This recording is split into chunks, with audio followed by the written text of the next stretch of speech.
درخواست پائی نہیں تو پھر تکلیف کا دی ہے. تو اب پیش تو ان کو ہونا پڑنا ہے, لیکن اب سوال یہ پیدا ہوتا ہے کہ عمران خان صاحب پیش کیوں نہیں ہو رہے. سوال یہ ہے, $1 ملین کویسچن. سر جان کا خطرہ ایک طرح سے ہے, ایک طرح سے وہ یہ نہیں کہ کوئی مار دے گا, وہ یہ ہے کہ پولیس ان کی ہے, CCPO ان کا ہے. اے مینوں اتوں چک کے کدھر اور لے گئے تو پھر میں ہی کراں گا, مجھے کسی اور مقدمے میں گرفتار راستے میں ہی کر لیں تو میں کہاں پہ جاؤں گا.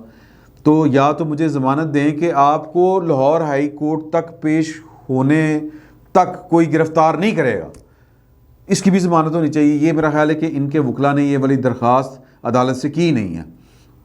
وہ تھی نا اسلام آباد ہائی کورٹ کر دیتا تھا نا کہ بنی گالہ سے عدالت تک بھی آنے کے لیے ضمانت ہے, کوئی گرفتار نہیں کرے گا. اچھے دنوں کی بات ہے. تو بیسیکلی اب چل کیا رہا ہے سر, وہ فاتح اندلس, خالد بن زیاد, وہ طارق بن زیاد اور حضرت خالد بن ولید رضی اللہ تعالیٰ عنہ کی بہادری کی مثالیں دینے والے اور کہ خوف کے بت توڑ دیں, سر وہ ایک CCPO کی مار ہے, ایک CCPO کی مار. اب ہو یہ رہا ہے کہ عمران خان صاحب وہ یوں ماتھے پہ ہاتھ رکھ کے وہ اڑیک رہے ہیں, انتظار کر رہے ہیں کہ CCPO لاہور جناب غلام محمود ڈوگر صاحب کا فیصلہ آتا ہے کہ نہیں آتا. وہ اس کا آخری وقت تک انتظار کریں گے. اگر وہ فیصلہ آ گیا, اگر ان کو بحال کر دیا, وہ بحال تو خیر زبانی طور پر کر دیا ہے, وہ فیصلہ آ گیا اور اس کے اوپر امپلیمنٹ ہو گیا تو پائن چوڑے ہو کے آئیں گے یوں کر کے سینہ تان کے لاہور آئی کرو جج وہ سلطان رہی بن کے یہ والی ڈائلاگ بازی کریں گے, پھر ان کو کوئی ٹینشن نہیں ہوگی.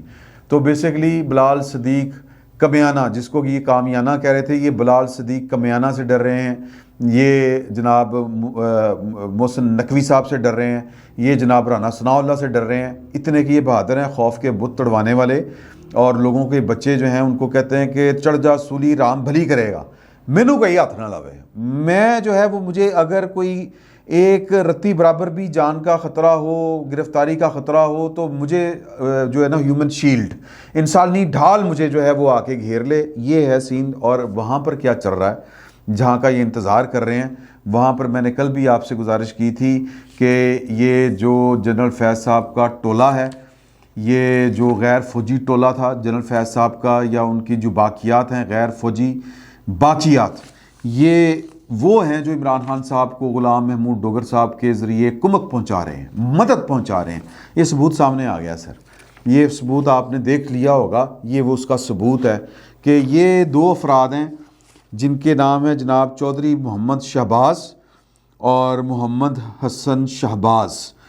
یہ سرکاری دستاویز ہے میرے پاس, یہ سوشل میڈیا کے اوپر بھی اس وقت آپ کو تلاش کریں تو مل سکتی ہے. یہ سیل ڈیڈ ہے. ایک پارٹی جو ہے وہ یہ 2 حضرات ہیں, یعنی کہ چودھری شہباز اور ان کے صاحبزادے محمد حسن شہباز, اور دوسرے جو فریق ثانی ہیں جنہوں نے ایک جگہ خریدی ہے وہ ہے سید مظاہر علی اکبر نقوی صاحب. اور یہ سپریم کورٹ کے وہ جج ہیں جو غلام محمود ڈوگر صاحب کو بچا رہے ہیں, عمران خان صاحب کو بچانے کے لیے, یا ان کو واپس CCPO لاہور لگانا چاہ رہے ہیں. فیصلہ کر چکے ہیں. عمران خان صاحب کی بچت اسی صورت میں ہوتی ہے, عمران خان صاحب کا مطالبہ ہے, تو ان کو یہ فیور کر رہے ہیں. اور یہ اب کس طرح جنرل فیض حمید صاحب کی باقیات ثابت ہوتے ہیں, وہ اس ڈاکومنٹ سے ہوتے ہیں جو میں آپ کے ساتھ شیئر کر رہا ہوں. یہ ابھی آپ کو پروڈیوسر صاحب یہ دکھا بھی دیں گے.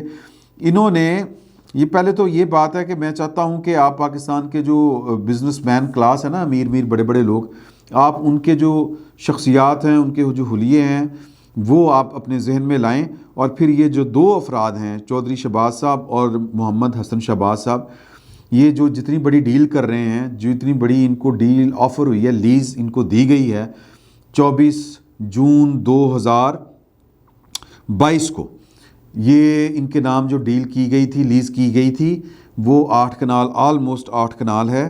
اور سر یہ رقبہ کہاں پہ ہے؟ یہ ہے جی فورٹرس اسٹیڈیم کے اپوزٹ.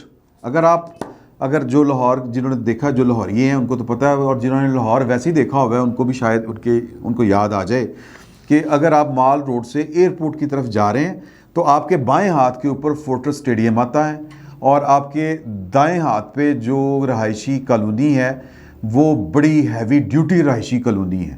وہاں پر 4 کنال 6 کنال 8 کنال کے گھر ہیں. میرا خیال ہے کہ اس جگہ کا نام ہے سینٹ جون پارک. یہ لاہور کینٹ ہے. یہ یہاں پر عموماً بڑے بڑے جرنیل بڑے بڑے جج وہ جنہوں نے سود کو حرام قرار دیا تھا، جسٹس خلیل الرحمان جنہوں نے وہ سپریم کورٹ کا وہ بینچ جنہوں نے سود کو حرام قرار دیا تھا، ان کا گھر وہاں پہ ہے. اور اس طرح وہ جو کالونی ہے وہ پاکستان کے عمرہ کی کالونی ہے، اور جو پرانے رئیس ہیں ان کی کالونی ہے، اور جو پرانے جرنیل ہیں ہمارے chief of army staff level کے جو افسر پاکستان میں رہے ہیں ان کی رہائش گاہ ہے، بڑی پرائم لوکیشن کے اوپر ہے. وہاں پر یہ والی لیز تھی، یہ والی جو ان 2 افراد کے نام جاری کی گئی. اب یہ 2 افراد، میں اللہ معاف کرے کسی کی مالی حیثیت یا کسی کی شخصیت کے اوپر تنقید نہیں کر رہا، لیکن یہ جن افراد کے نام لیز جاری کی گئی ہے ان کی جو وضاحت ہے وہ دیکھیں سر، بڑی خوفناک میں بات کرنے لگا ہوں، بڑی تلخ بات میں کرنے لگا ہوں کہ یہ جو عمارت ہے نا، یہ جو آسودگی ہے یہ چہروں سے ٹپکتی ہے، یہ آپ کے حلیے تبدیل کر کے رکھ دیتی ہے، یہ آپ کا رنگ اور آپ کی کیا کہتے ہیں وضاحت اس کے اوپر اثر ڈالتی ہے. امیراں دے بچے سر دیکھو اور ساڈے غریباں دے بچے دیکھو سر، دونوں ہی پتہ چل جاتا ہے امیراں دا غریباں دا. تو اسی طرح جو اس لیول کے بزنس مین ہوتے ہیں عموماً یا اس طرح کی جن کے نام کے اوپر ڈیلیں شیلیں ہو رہی ہوتی ہیں سر، وہ ان کی وضاحت اور ہوتی ہے، اور ان کی وضاحت تھوڑی سی میل نہیں کھاتی، میچ نہیں کرتی. تو مجھے یہ لگتا ہے کہ یہ فرنٹ مین ہیں، اور یہ جج صاحب کو نوازنے کے لیے پہلے لیز کسی اور کے نام پہ جاری کی گئی، پھر 10 کروڑ روپیہ 40 وہاں پر سر. یہ بہت مہنگی جگہ ہے لاہور کی، مال روڈ دے اتے سر، فورٹرس اسٹیڈیم دے بالکل جس کو کہتے ہیں اپوزٹ. اس سے پرائم لوکیشن لاہور کی اور کون سی ہونی ہے. تو وہاں پر 10 کروڑ میں کہتا ہوں کہ عشر عشیر بھی نہیں ہے. تو یہ اگر جگہ مل رہی ہے، اور سائن کس کے ہیں، الاٹ کون کر رہا ہے جی، ٹرانسفر کون کر رہا ہے، ملٹری اسٹیٹ آفیسر. یہ جو کام ہے یہ کام جی ایچ کیو تو شروع ہوتا ہے. تو جی ایچ کیو میں 2022 میں یعنی کہ یہ پچھلے سال جون جولائی میں کون تھا، بلکہ ایگزیکٹ اگر ہم ڈیٹ بھی دے دیں 24 جون 2022 باجوہ صاحب تھے سر. اب اس کے اوپر کوئی بات پیچھے رہ گئی ہے؟ میرا نہیں خیال کہ کوئی بات رہ گئی ہے جو اسٹیبلش کر رہی ہو کہ یہ کن کے آدمی تھے، کیوں نوازے جا رہے تھے. اور یہ بھی بات ہمیں سمجھ میں آ رہی ہے کہ اب یہ چیزیں جو ہیں وہ لیک ہو رہی ہیں. تو پھر یہ چیزیں لیک کیوں ہو رہی ہیں کہ آپ سر کڑکڑ کتے تھے انڈے کتے نہیں ہو سکتا. سمجھ رہے ہیں نا جی بات کو. تو یہ میں جو ہے وہ چونکہ بات بڑی تلخ سی ہے وہ میں نے کر دی ہے، اللہ تعالیٰ رحم فرمائے. اور دوسری طرف عمران خان صاحب نے چیف جسٹس پاکستان سمیت سپریم کورٹ کے تمام ججوں کو خط لکھا کہ ٹاڑیاں ٹیپاں ہو رہی ہیں، کی ہو رہا ہے آرٹیکل 10 نے، میرا کیس سنو، یہ ہے وہ ہے، جو بھی انہوں نے اس اپنے خط میں کہنا تھا وہ بیسیکلی اپنی بقا کی جنگ لڑ رہے ہیں عمران خان صاحب. اور جنرل فیض حمید صاحب کی باقیات کے ذریعے یہ اپنی بقا کی جنگ لڑ رہے ہیں. اور آج یہ جو لاہور ہائی کورٹ میں 5 بجے تک پیش نہیں ہوئے، جو آخری موقع ملا ہے، یہ اسی امید کے اوپر بیٹھے ہوئے ہیں کہ غلام محمود ڈوگر صاحب کے جو ٹرانسفر آرڈر ہیں وہ تحریری طور پر موصول ہو جائیں اور غلام محمود ڈوگر صاحب سی سی پی او لاہور کا چارج لے لیں. تو پھر میرے ستہ خیران ہے مطلب فاتح اندلس ہیں جی، وہ فوٹو کاپی، وہ جو کہتے ہیں امت مسلمہ کا وہ کیا ہے جی، وہ والا نیل کے ساحل سے لے کر تاب حق کاشغر، لیڈر نمبر 1 امت مسلمہ کا. اور جناب وہ اس کی ٹانگیں کانپ رہی ہیں، بیڈ دے تھلے بڑے ہوا ہے سر. اور ہائی کورٹ پیش نہیں ہو رہے صرف گرفتاری کے خوف سے. اتنا ڈر لگتا ہے گرفتاری سے، اور انہوں نے جیل بھرو تحریک چلانی ہے. یہ آپ حساب لگا لیں، جیل بھرو تحریک والا میں نے آپ کو بتا دیا ہے کہ جو ان کا پلان ہے کہ یہ پشاور میں جا کے گرفتاری دیں گے فیس سیونگ کے لیے، کیونکہ وہاں پر بندوبست پورے ہیں، وہاں پر 10 سال حکومت کی ہے انہوں نے. اور پھر وہ جو پختون فیکٹر ہے وہ بھی بہرحال اپنے سطح کے اوپر ہے کہ عمران خان صاحب کو اس وقت پولیٹیکلی سب سے زیادہ جو بیکنگ ہے وہ پشتونوں کی ہے. ان کا لاہور میں جلسہ ہو، ان کا بہاولپور میں جلسہ ہو، ان کا پاکستان کے کسی کونے کھانچے میں جلسہ ہو، چیچوں کی ملیاں میں جلسہ کروا دیں، وہاں پر بسیں بھر بھر کے جو ہیں وہ افغان مہاجرین پہنچے ہوتے ہیں، اور پختون ہمارے جو بھائی ہیں دوست ہیں وہ پہنچے ہوتے ہیں اور لوکیٹ ہوئے ہیں.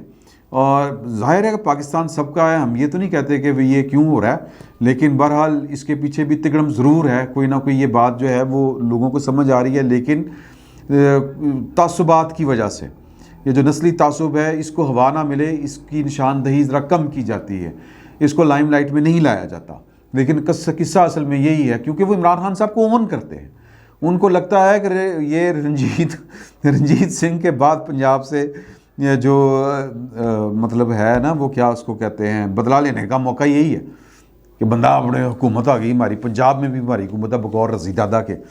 تو یہ کہانی ہے سر کل ملا کے. تو دعا کریں کہ پاکستان کے حق میں چیزیں بہتر ہوں. عمران خان صاحب کی جو خواہش ہے وہ ہے کہ جو جنرل فیض حمید صاحب کی باقیات ہیں وہ ان کو بچا لیں، لیکن جنرل فیض حمید صاحب کی باقیات جو ہیں وہ بچنی نہیں ہیں. ایک اور بات میں آپ سے شیئر کرنا چاہ رہا تھا لیکن وہ ٹائم تھوڑا سا زیادہ ہو گیا کہ میری آج انجینئر محمد علی مرزا صاحب سے بات ہوئی تھی، تو انہوں نے مسئلے کا ایک حل پیش کیا ہے. وہ حل میں آپ کو اگلے کسی جو نشست ہے اس میں آپ سے شیئر کروں گا حوالوں کے ساتھ. تو فی الوقت اجازت دیں، بہت بہت شکریہ. 5 بجے دیکھتے ہیں کہ کیا برآمد ہوتا ہے لاہور ہائی کورٹ سے. فی الوقت اتنا ہی، بہت بہت شکریہ.